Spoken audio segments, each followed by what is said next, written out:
नेपाल में बाढ़ से तबाही, पावर प्लांट, सड़कें, पुल बहे। नेपाल तिब्बत बॉर्डर पर बुधवार सुबह अचानक आई बाढ़ ने नेपाल के रसुआ जिले में भारी तबाही मचा दी।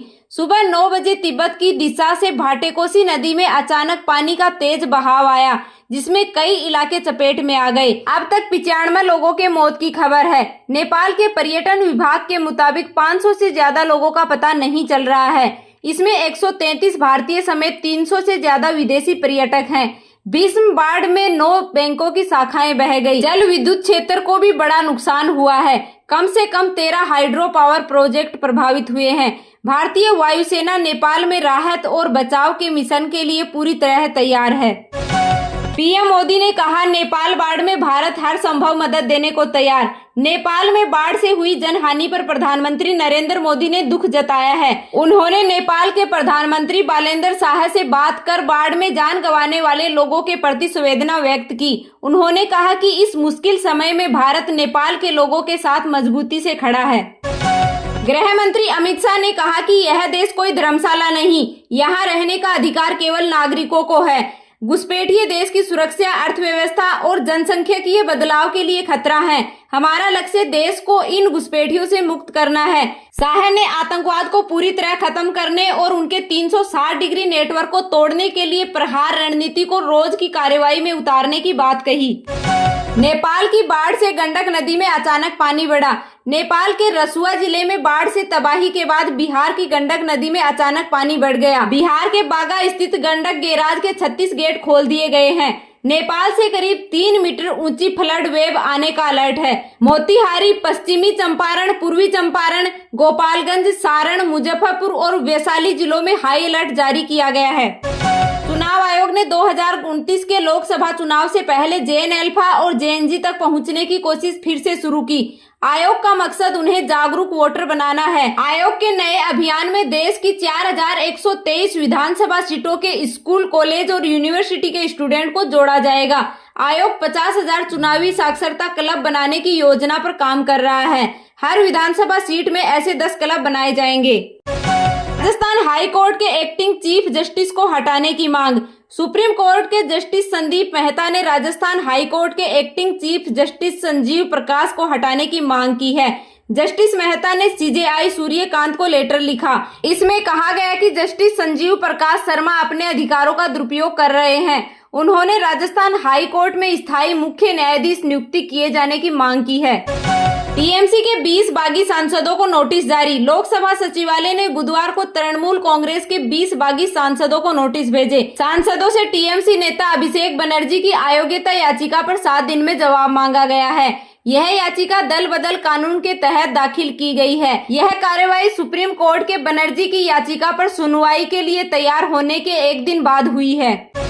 कर्नाटक के मुख्यमंत्री DK शिवकुमार ने बुधवार को कहा कि राज्य में वंदे मातरम के सिर्फ 2 पैरा ही गाए जाएंगे।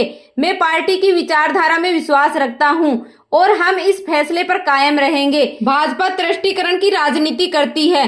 कांग्रेस वर्किंग कमेटी ने 19 अगस्त को ऐलान किया था, पार्टी अपने सभी कार्यक्रमों में वंदे मातरम के 6 में से सिर्फ शुरुआती 2 पैरा ही गाएगी। श्रीलंका फॉलो ऑन के बाद भारत से 16 रन आगे। भारत के खिलाफ कोलंबो टेस्ट में फॉलो ऑन कर रही श्रीलंका ने दूसरी पारी में 6 विकेट पर 229 रन बनाए हैं। टीम ने भारत की पहली पारी के स्कोर से 16 रन की बढ़त हासिल कर ली है। श्रीलंका के शौर्या बंडारा ने सबसे अधिक 92 रन बनाए। भारत की ओर से मानव सुथार ने सबसे ज्यादा 2 विकेट लिए। जापान में होने वाले एशियन गेम्स में क्रिकेट का शेड्यूल जारी हो चुका है। भारतीय पुरुष टीम 28 सितंबर को सीधे क्वार्टर फाइनल में अपना पहला मुकाबला खेलेगी। एशियन गेम्स में 10 पुरुष टीमें हिस्सा ले रही हैं।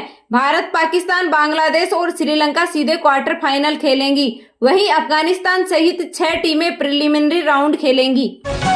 बुमराह 697 दिन बाद टॉप रैंक से पिछड़े। ऑस्ट्रेलिया के तेज गेंदबाज मिचेल स्टार्क ने जसप्रीत बुमराह को पीछे छोड़कर पहली बार ICC टेस्ट बॉलिंग रैंकिंग में नंबर 1 स्थान हासिल किया है। बुमराह ने कुल 697 दिन नंबर 1 की रैंकिंग पर बिताए।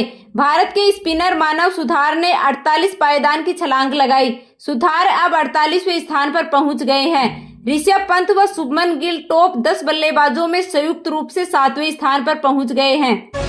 शेयर बाजार में 26 अगस्त को गिरावट रही। सेंसेक्स 183 अंक गिरकर 77,473 पर बंद हुआ।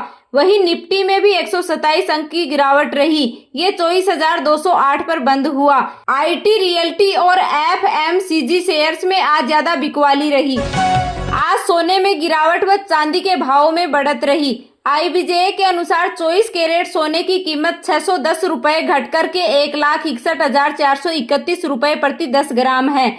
वहीं चांदी के भाव 2,299 रुपए बढ़कर के 2,44,147 रुपए प्रति किलोग्राम हो गए हैं।